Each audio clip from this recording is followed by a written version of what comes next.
In this video, we'll share with you a way to open the first chakra, the Muladhara chakra, just by changing your thoughts. Hi, my name is Amritashraya. And my name is Devanatha. If you're watching this video, then probably you're interested in chakras. You know about chakras and you're interested in opening them. Also the first chakra, Muladhara chakra.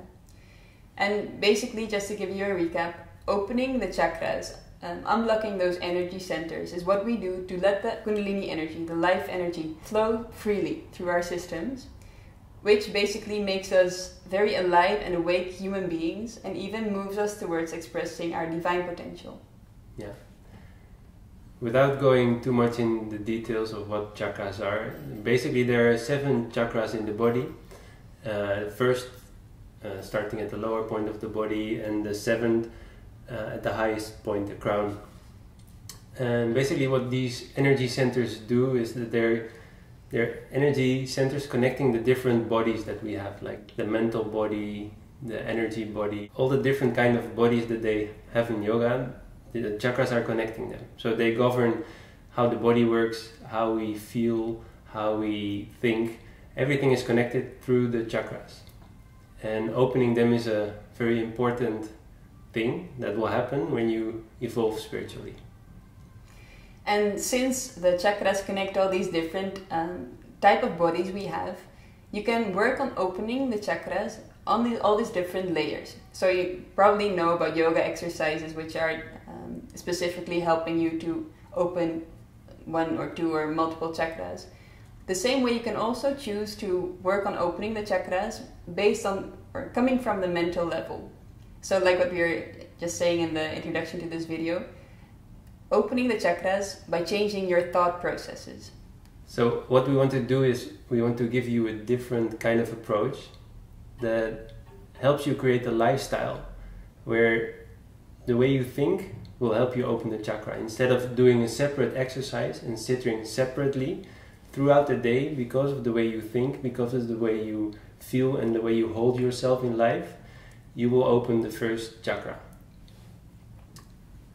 And I think that's basically what we want to do with this channel. We want to make spirituality something that is incorporated in your daily life and give you all the tips to create that lifestyle that will support and help to develop your awakening. Right. And the information we share in our channel, typically where it is coming from, the source of it, is the teachings we have had and we are living from our Guru Paramahamsa Nityananda. And we spent some time living with him in India. Now we're back in Netherlands and living those principles here.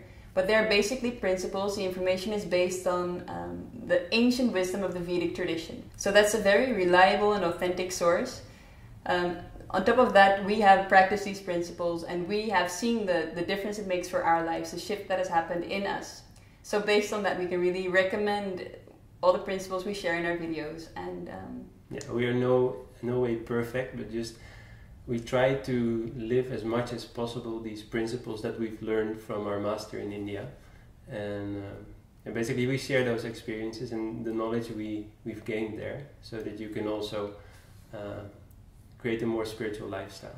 And so this series about the chakra, starting with this video, the Muladhara chakra video, is all based on Paramahamsa Nityananda's work, specifically the Guaranteed Solutions book, where he covers all the different chakras in detail, what they are for, how they get blocked, how to open them. This video and the other videos coming up later will give you like a very short and brief overview of what you can expect in the book and give you something to immediately start working on. But we recommend you get the book and read the book because there's so much wisdom and so much value in there. And then before we move on to going into the information, the content matter of Muladhara chakra, one more thing which is important to know is that whatever principles we share in these videos, whatever lifestyle suggestions we do which will help support the awakening of all the chakras, whatever you practice with that, it will have this thing as an extra bonus, that it creates a different kind of inner space in you. It changes you as a being from within. And it will create for you an inner space which is actually a very pleasant place to be with, to reside in. And if you know anything about stress and health and mental problems, you'll know people carry so much tension and have such difficulty with being at ease with themselves. If you practice these principles, you'll learn to be very at ease with yourself, making your inner space just a blissful place, without anything needed from outside to make you feel fulfilled or happy, just causeless bliss happening from inside of you. And if you gain that in life, nothing can be taken away from you actually. It's the best quality to develop. And so definitely if you go through these videos, you'll get a lot of tools for making that happen for yourself. Yeah, basically opening all the different chakras will kind of unlock all the different areas and potentials of you. So it will make you into a full-fledged human being, or maybe not even a human being, a divine being. And at the same time it will give you like opening the 7 chakras, but at the same time it will give you like 7 principles to live on, so that your lifestyle, the way you live, is per definition a lifestyle that will help you to open up on all levels. Right. So Muladhara chakra. It's the first energy center, if you count from the bottom and up. It's an energy center based at the root of our spine. And this chakra gets blocked when we live in fantasy. And what unlocks it is if we welcome reality into our life, embrace reality, and learn to live with reality. So for thought processes and like a mental setup that supports the awakening of Muladhara chakra, you need to become aware of how we live in fantasy like 99% of the time, and how to switch that around into living in reality. Yeah, we all think that what we see and perceive in our lives is reality, right? This is just the way I see it. But when you encounter other people, you must have noticed that other people sometimes view the same kind of situation very differently. So there must be something, right? That I see a situation, you see a situation, and both of us see the thing happening outside, but we have a different kind of view on it. If I have to explain what happened and you explain what happened, the story will be different. So there's different kind of realities. There's not just one reality. And most of the conflicts that we have in the world, they come from this problem that we don't realize that other people see things differently and have different realities. And all those perceptions of reality are actually something different, something completely different from reality itself. The pure facts, yes. Just the way things are. Anyone in that same situation would say the same things about that situation. Those are the facts of life.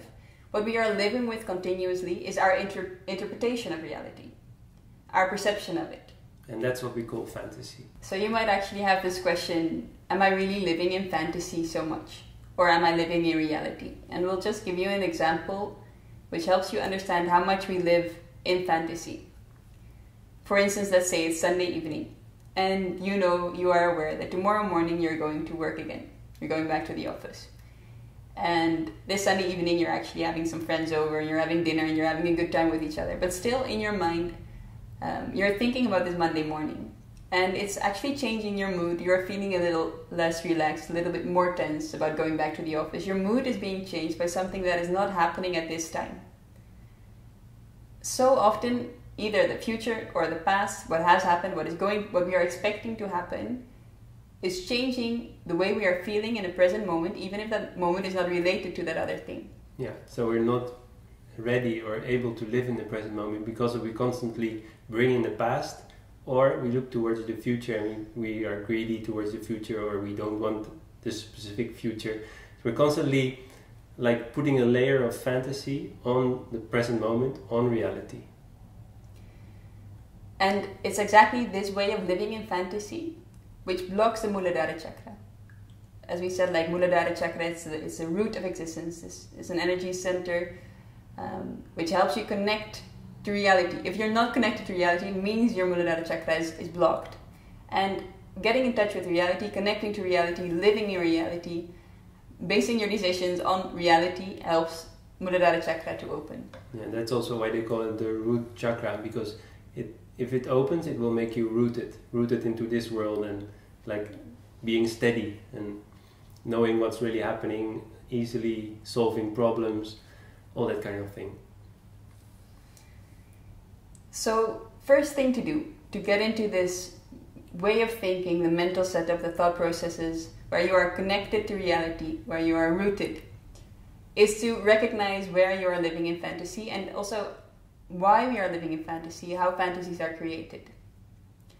And when we were in India and when we were doing the programs of our Guru Paramahamsa Nityananda, we learned an exercise which is a very great tool, very helpful tool for like dissecting your perception of reality from the facts of reality and seeing where you are living in fantasy and where you are connected to reality. This exercise is called the world, my world. And the world is the world as it actually is. And my world is all the stuff we put on top of that. So either from the past or our expectations for the future.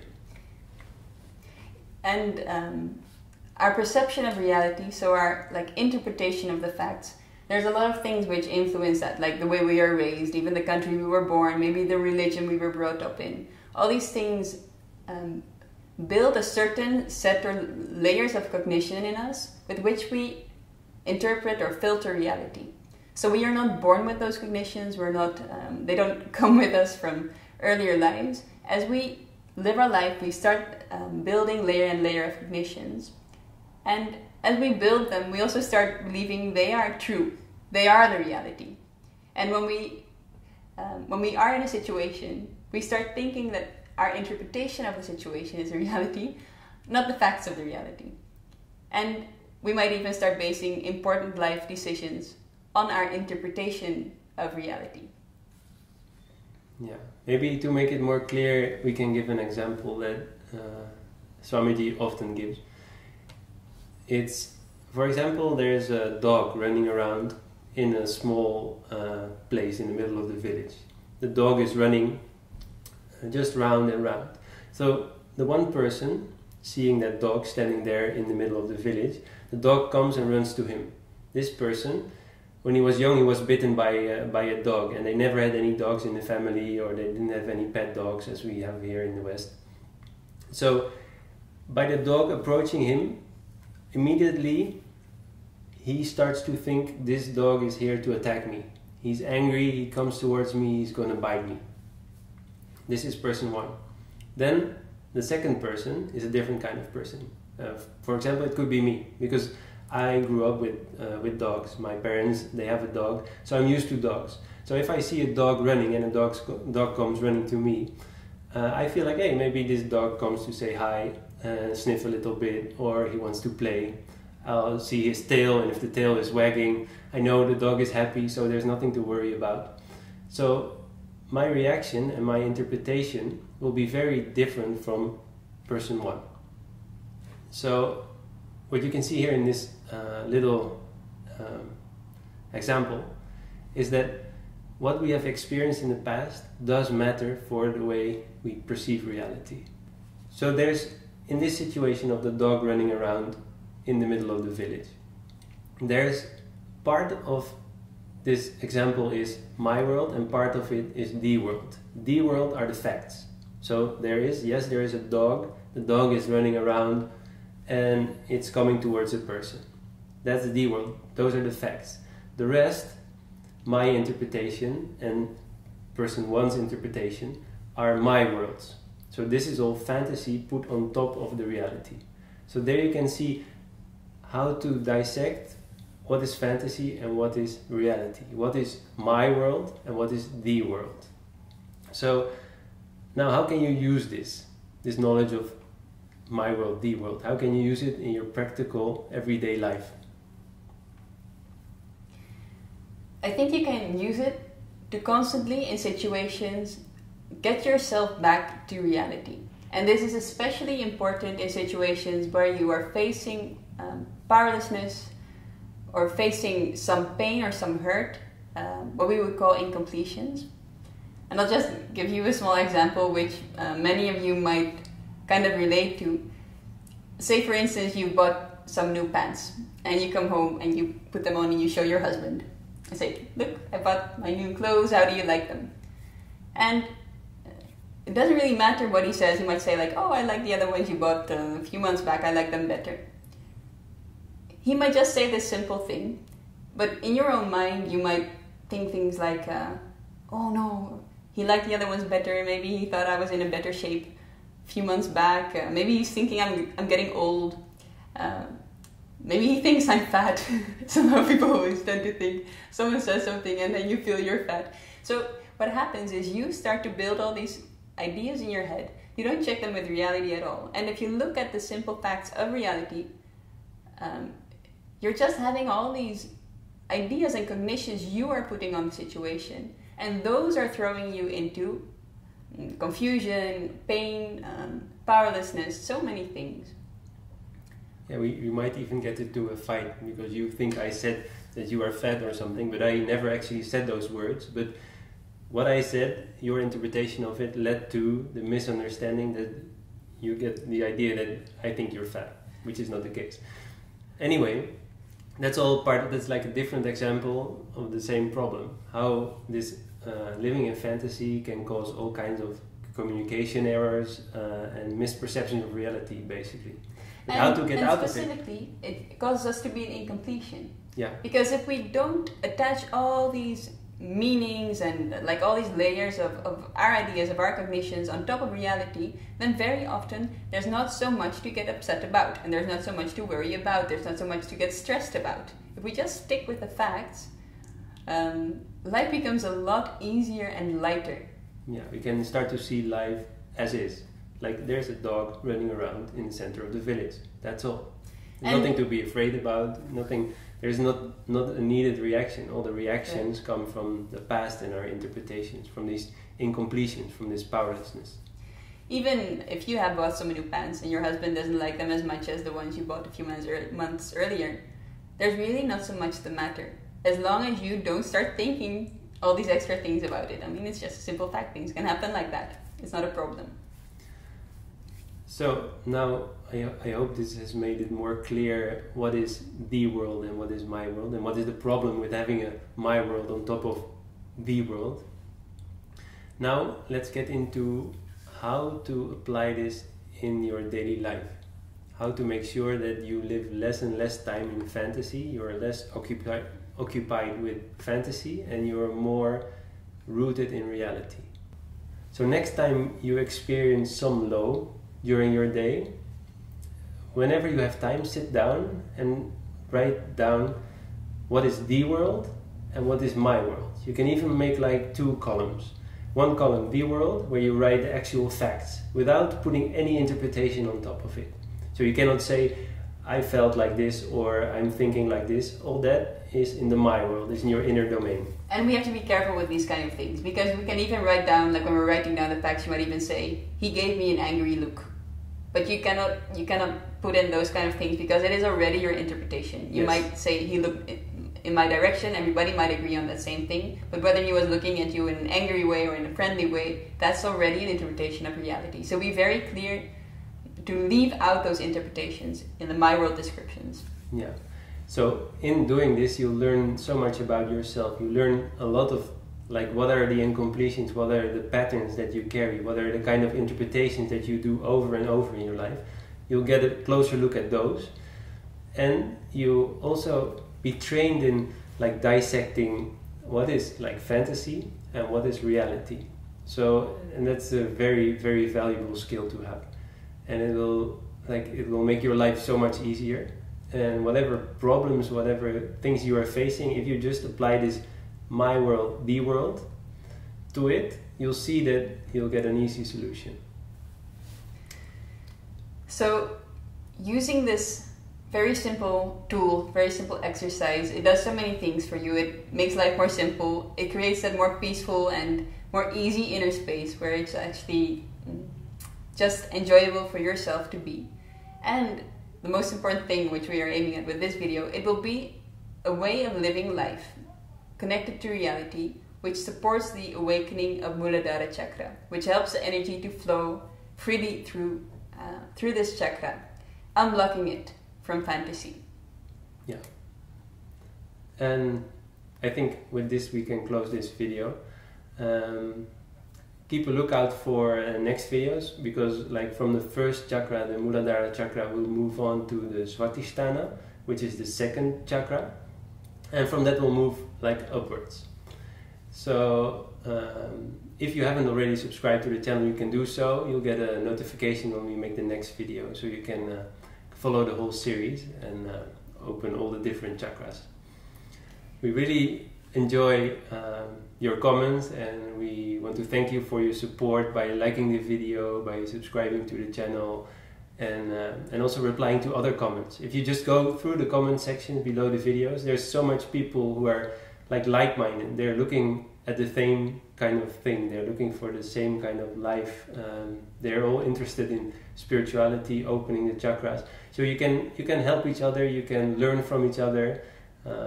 Basically, that's what we do when we go through the comments. So thanks a lot for watching, and be blissful. Be blissful.